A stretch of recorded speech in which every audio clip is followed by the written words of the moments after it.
Halo teman-teman, jumpa lagi dengan Awan Chai di sini, duta pajak abal-abal, pelatih konsultan pajak pertama dan satu-satunya di Indonesia. Teman-teman, sekarang kita akan menjawab dari live Instagram yang belum terjawab teman-teman ya, karena kita kan ada live Instagram setiap Senin malam dan live TikTok hari Selasa malam. Kalau ada yang belum terjawab, akan kita jawab di video-video seperti sekarang ini. Oke, langsung gua share screen teman-teman. Oh iya, satu hal yang masih gua sampaikan dahulu, gua ada yang salah kemarin guys ya, ada yang gua salah informasinya mengenai dividen. Jadi, dividen itu kan boleh diinvestasikan, kemudian lu tidak kena pajak kalau diinvestasikan selama 3 tahun berturut-turut kan? Pertanyaannya, apakah emas termasuk kategori investasi? Nah, selama ini pemahaman gua adalah emas itu tidak termasuk investasi. Ya, tetapi ternyata dikoreksi oleh teman kita Pak Hendra dan teman-teman juga ya, bahwa emas itu sudah termasuk kategori investasi. Oke, mari kita baca aturannya. Ada di PMK 18 ya, tahun 2021 ya. Jadi, investasi untuk dividen supaya bisa kena 0% itu apa aja? Jadi yang pertama itu ya tabungan udah pasti ya, tabungan, deposito dan sebagainya. Yang B itu sektor real, berdasarkan prioritas yang ditentukan oleh pemerintah. Yang C adalah investasi pada properti, jadi lu beli tanah, beli bangunan, beli ruko, cicilan tanah, cicilan tabungan, itu semua bisa ya dijadikan sebagai investasi supaya dividen itu 0% pajaknya. Kemudian yang D itu investasi langsung pada perusahaan di wilayah NKRI ya, jadi lu beli saham di sebuah PT itu bisa. Yang E adalah investasi, pada logam mulia berbentuk emas batangan atau lantakan. Nah, ini dia, teman-teman ya. Jadi boleh ya, boleh silakan beli logam mulia berbentuk emas batangan atau lantangan. Dan ini harus resmi teman-teman ya. Kalau bisa harus resmi dan lu punya surat, ininya, punya surat pembelian dari Antamnya, logam mulia. Oke? Jangan beli Antam, atau emas yang tidak resmi ya, belilah emas yang resmi supaya ini jelas gitu. Kalau gue sih paling aman taruh di SBN. Kalau gue pikir ya, paling aman taruh di SBN, tahan 5 tahun atau 6 tahun atau 3 tahun lebih aman. Jadi nggak usah diambil-ambil lagi gitu. Jangan greedy, jangan serakah untuk berinvestasi kemana-mana gitu ya. Padahal kan ini uang yang memang mau ditahan supaya lu bebas pajak 0% gitu kan. Nah, jadi emas boleh ya. Kemudian kerjasama dengan lembaga pengelola investasi itu gue nggak ngerti. Kemudian penggunaan untuk mendukung kegiatan usaha lainnya, pinjaman usaha mikro ini boleh juga. Investasi lain di luar pasar keuangan yang sah juga boleh. Jadi intinya teman-teman, yang gue pahami adalah gini, semua instrumen keuangan itu boleh ya, seperti tabungan, deposito, reksadana, saham itu boleh. Kemudian tanah dan bangunan itu boleh, tanah dan bangunan. Kemudian emas batangan yang resmi. Udah gitu aja ya. Kalau gue sih paling aman taruh SBN atau deposito lu tahan 3 tahun selesai. Jangan diubah-ubah lagi, jangan diotak-atik jadi biar nggak repot. Gitu teman-teman ya. Kemudian sudah ya. Oke. Sekarang kita akan langsung lari ke live Instagram kita yang belum terjawab teman-teman ya. Akan gua usahakan menjawab semampu gua teman-teman yang belum terjawab ya. Ini dia ada dari Bapak GDI Liko. Kalau salah buat Bupet PPh satu, pembetulan Bupet yang terlapor bagaimana? Langsung Bapak coba aja langsung ke e-Bupet 21-nya. Coba di pembetulan pembetulan, kemudian bikin bupet barunya, atau bisa direvisi nggak bupetnya? Kayaknya bisa deh. Coba klik aja ya, coba cari cari menunya untuk merevisi atau mengubah bupetnya, nanti diposting otomatis jadi pembetulan satu.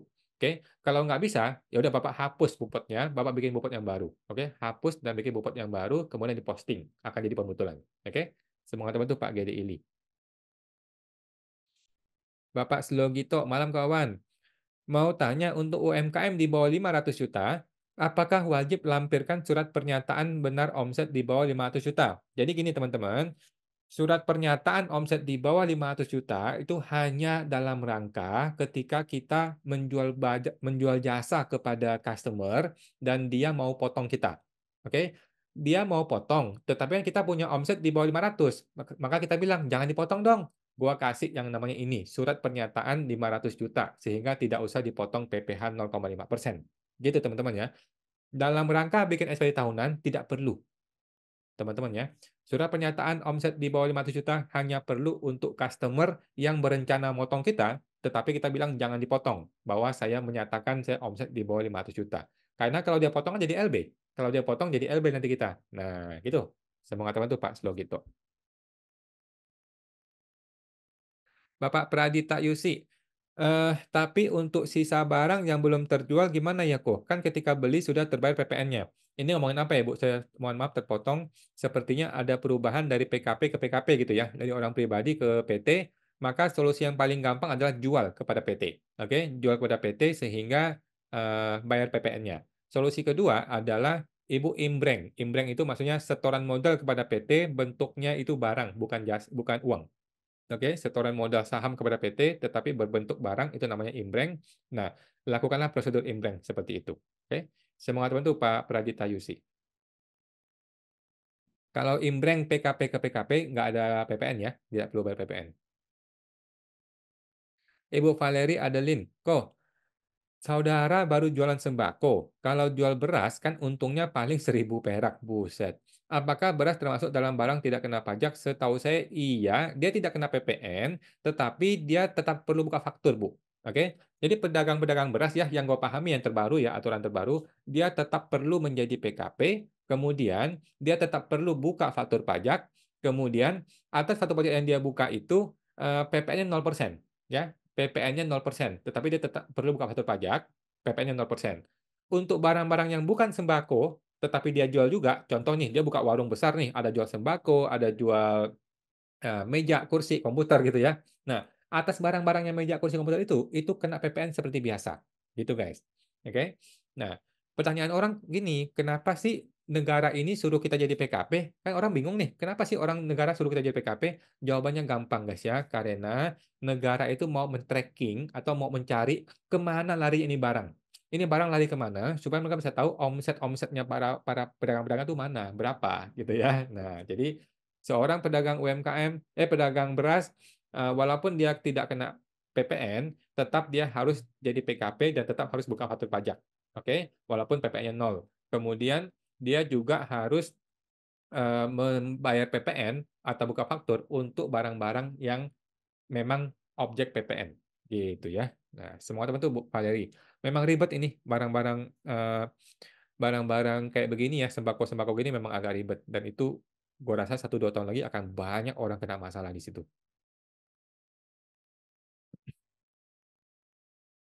Bapak Budi IR, Pak, jika karyawan penghasilannya lebih dari satu tempat kerja. Oke, karyawan penghasilan lebih dari satu tempat kerja. Kan kalau digabungkan jadi kurang bayar. Ini orang pribadi haruskah bayar angsuran PPh 25? Kalau gue sih nggak usah, buat apa ya? Kalau gue sih seorang karyawan murni, gue tidak perlu kasih dia PPh 25. Jadi nanti di SPT tahunan, dia tinggal hilangkan centangan mengenai hitungan PPh 25. Oke, dia tinggal buang hitungan PPh 25-nya sehingga dia hanya bayar SPT tahunan saja. Gitu, hanya bayar PPh 29 tahunan, udah. Nanti tahun depan dihitung lagi, bayar lagi. Begitu. Tetapi kalau Bapak Budi berniat bayar PP25 itu juga bagus. Oke. Kalau lu supaya merasa lebih lebih ringan gitu ya, bayarlah PP25 tiap bulan itu juga bagus. Gitu. Boleh-boleh aja. Cuman kalau gua agak malas kalau untuk kategori karyawan tetap ya, langsung gua tembak ke tahunan aja. Oke. Saya mau ngatur tuh Pak Budi.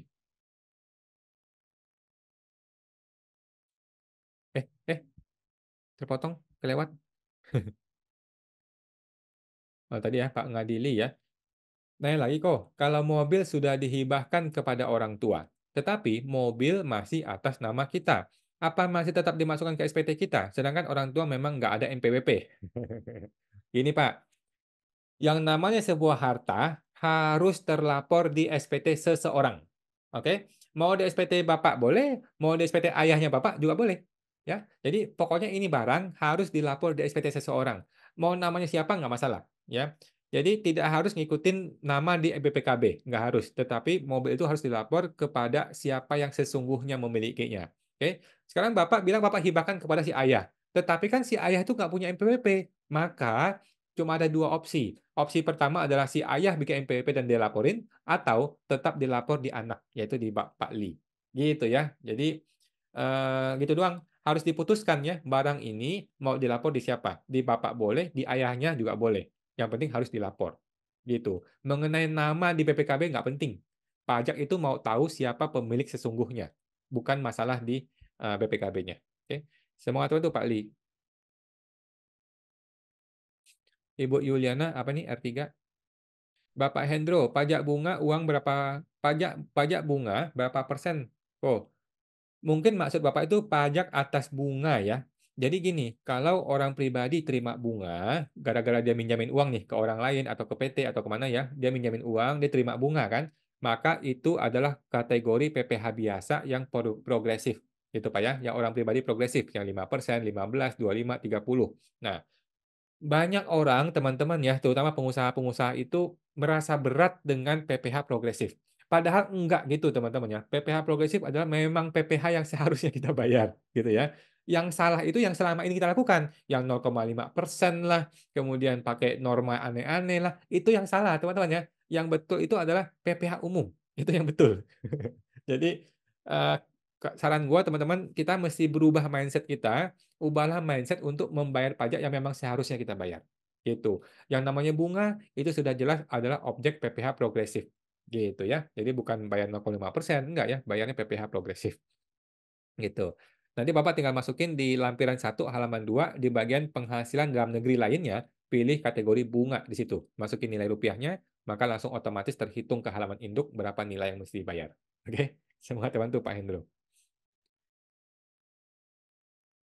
Ibu Cynthia CGL, jadi anak yang sudah magang di luar negeri, sudah lepas dari NPWP orang tua ya? Terima kasih pencerahannya. Saya rasa iyalah Bu ya, kalau memang dia sudah di luar negeri, sudah kerja, sudah nggak bergantung sama orang tua, ya sudah, kita keluarkan dari, tanggungan kita lah, nggak apa-apalah ya. Lagi pula tanggungan kecil kok, cuma 4,5 juta, ya udahlah buang aja, lepasin aja, biar dia mandiri sendiri di luar negeri. Gitu sih. Semoga terbantu Bu Cynthia. Ibu Listiani, kok kalau pensiunan swasta boleh pakai formulir 1770 atau yang S? Jawaban saya yang 1770, yang bukan yang S, teman-teman ya. S itu hanya untuk seorang karyawan tetap di sebuah perusahaan, gitu ya. Itu kalau S. Yang lain pakailah 70 polos ya, 17, 70 yang polos. Itu aja, teman-teman ya. Dan kalau gue sih bahkan seorang karyawan pun gue pakai yang polos. Nggak usah pakai S, nggak usah. Supaya apa? Supaya lebih lengkap ya. 70 itu lebih lengkap, lebih enak. Semangat Tuhan tuh Bu Listiani. Ibu Listiane, apa bedanya 1770 dan S? Apa ya kok?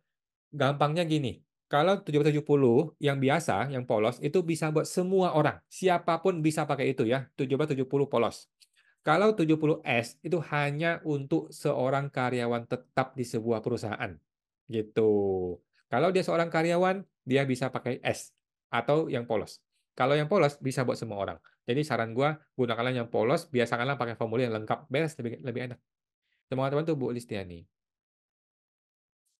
Ibu CV Angkasa, kok ada restoran lokal, omsetnya di atas 5M. Ownernya dikenai PPh yang mana? Oke, jadi yang pertama adalah PHR ya, pajak hotel restoran, itu dikenakan kepada customer ya. Customer bayar invoice ditambah 10% kan. Jadi, pajak hotel restoran dibayar oleh customer. Kemudian ada yang namanya PPh.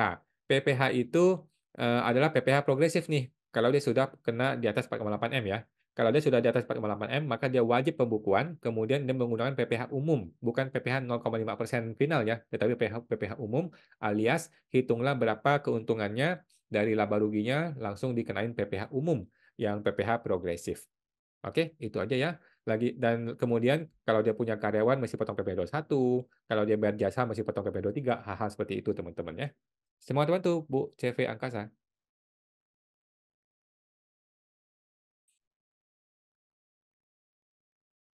Bapak M. Sanjon, malam kok mau tanya, jika orang tua kita dan orang tua pasangan kita juga menjadi tanggungan kami, apa bisa jadi tambahan PTKP? Jawaban saya bisa sepanjang betul ya dia tanggungan ya. Boleh Bu, ada kok orang yang begitu menanggung orang tuanya dan mertuanya, boleh-boleh saja. Kecuali orang tuanya itu adalah pensiunan pegawai negeri, nggak bisa. Kalau pensiunan pegawai negeri nggak bisa, tetapi kalau orang tuanya itu orang biasa, maka itu bisa. Ya, semoga teman tuh Pak M. Sanjon. Bapak J. Francisca, kok mau tanya, kalau dividen dari keuntungan 2022 baru dibayar di 2023. Lapor SPT-nya 2023, tetap 2022, Pak. Dividen dari keuntungan 2022 baru dibayar di 2023. Oh, 2023, Pak. 2023 ya. Sorry, sorry, sorry. Jadi, keuntungan 2022 dibikin di laporan keuangan 2023 dong. Kemudian dibagi dividen di 2023 kan. Nah, maka itu kategori dividen 2023, bukan 2022. Oke? Nah, semoga teman tuh, Bu. J. Francisca. Bapak Doni Sugianto, apa benar sudah jadi rahasia umum kalau SPD-ODK harus pembetulan dan tambah bayar PPh? Kalau tidak, oleh AR akan diusulkan pemeriksaan. Jawaban saya itu setengah benar, setengah enggak. Jadi, jadi gini guys, seorang pejabat pajak yang betul ya, yang betul tuh harus punya prinsip begini. Yang benar gue bilang benar, yang salah gue bilang salah. Yang perlu bayar pajak harus bayar pajak, yang tidak usah bayar pajak maka tidak usah bayar pajak. Itu adalah seorang pejabat yang betul. Tetapi kalau oknum pejabat pajak kan mikirnya gini, gua udah capek-capek bikin surat, gua udah capek-capek bikin SP2DK, masa nggak ada hasil sih? Bangsat, gua mesti kejar nih orang nih. Gitu. Kalau ada macam-macam, gua periksa nih orang. Kan gitu mindsetnya seorang oknum ya di negeri Wakanda. Gitu teman-teman ya. Jadi, menurut gua nggak juga. Kalau gua ya, klien-klien gua terima SP2DK, banyak kok yang gua balas, kemudian gua nggak bayar sama sekali, dan tidak pembetulan. Gitu. Gua rasa nggak ya. Eee, jadi gini, kalau gue sih kita punya mindset-nya, kalau kita perlu bayar, maka kita bayar. Nggak usah nunggu SP2DK. Kalau kita menyadari ada sebuah kesalahan, kita langsung bayar, oke? Kalau kita merasa sudah benar, ya nggak usah bayar, gitu ya. Walaupun ada SP2DK, walaupun ada pemeriksaan, kita tetap nggak bayar, kalau memang kita merasa kita benar, gitu. Kecuali orang pajak punya bukti bahwa kita salah, kan gitu. Oke? Semoga terbantu Pak Doni Sugianto. Ibu Listiani, kok asuransi kesehatan yang ada investasinya tapi kecil, apakah ikut dilaporkan dan masuk ke kolom apa? Kalau saya dilaporkan aja, Bu. Kalau saya dilaporkan saja di bagian harta yang namanya kode 039 ya. Kode 039 investasi lainnya, yaitu Ibu laporkan nilainya adalah nilai investasinya si asuransi itu saja. Tidak usah laporkan total premi, nggak usah. Hanya nilai investasi alias nilai tunainya saja. Gitu. Kalau saya sih gitu ya. Saya mau katakan tuh Bu Listiani. Ibu Christine Budi, Ko, tolong tanya, kalau masih ada harta yang belum dilaporkan di TA dan PPS, bagaimana sebaiknya? Oke, gampang kok. Kalau harta yang belum dilapor di TA, artinya kan harta ini perolehan 2015 ke belakang. Solusi adalah ikut pas final. Oke, pas final itu nggak ada batas waktu ya. Itu bayar 12,5%. Oke, ikut pas final bayar 12,5% untuk harta-harta TA yang terlambat atau belum dilaporkan. Untuk PPSK2, kalau PPSK2 yang belum dilaporkan, ada dua opsi. Opsi pertama adalah ngomong ke AR, ada yang namanya pembetulan PPS. Nanti tinggal bayar 14% dong, sesuai dengan prinsip nilai PPS ya, tarif PPS. Tetapi ini belum ada PMK-nya, mengenai tata caranya. Sampai hari ini belum ada orang pembetulan PPS. Opsi kedua adalah langsung ditembak ke 2023 aja. Tembak ke 2023, kemudian anggap sebagai penghasilan 2023, bayar pajaknya untuk 2023. Kira-kira gitu ya opsinya. Semangat terbantu Bu Christine Budi. Bapak Beruntung, makasih selalu membantu soal pajak. Salam berkat. Siap, salam berkat. Thank you Pak Beruntung. Oke, teman-teman, sudah selesai ya. Jadi kita ada live Instagram setiap hari Senin malam jam 8 malam. Oke, kita promo dulu nih guys ya, menjelang belum akhir ya, pertengahan Maret ini. Buat teman-teman, apakah Anda masih merasa takut atau horor dengan petugas pajak ya? Atau lu merasa takut diintimidasi, takut di phishing ya, dicari-cari kesalahannya, atau lu sudah pernah diancam dan sebagainya. Kalau lu masih takut begitu teman-teman, lu perlu memperbaiki mindset lu ya dengan ikut ke pelatihan gua di PSTP. Program Siapa Takut Pajak.com ini teman-teman akan bantuin lu untuk menghadapi si petugas pajak ya. Lu akan siap menghadapi surat SP2DK, pemeriksaan, bahkan hingga melawan oknum ya, pejabat yang brengsek. Jadi segera daftar di www.siapatakutpajak.com. Sambung semua guys ya, ada promo khusus nih buat Anda. Nanti kita tuh akan ketemu di komunitas eksklusif ya di Telegram bareng-bareng gue, dan kita bisa diskusi tentang pajak Anda tanpa batas waktu ya selamanya. Dan kita akan bertemu secara langsung via online teman-teman setiap hari Jumat malam ya mungkin ya di bulan April nanti. Oke, bonus ini hanya ada untuk bulan ini ya teman-teman. Nanti ada spesial lagi untuk teman-teman yang mau langsung diskusi one on one dengan gua. Mungkin ada kasus yang terlalu berat, bisa langsung diskusi one on one, ada diskon spesial lagi. Dan hanya ada di bulan ini teman-teman promonya ya. Promonya silakan daftar di website www.siapatakutpajak.com ya. www.siapatakutpajak.com. Oke guys, sampai jumpa semuanya. Semoga terbantu. We'll be right back.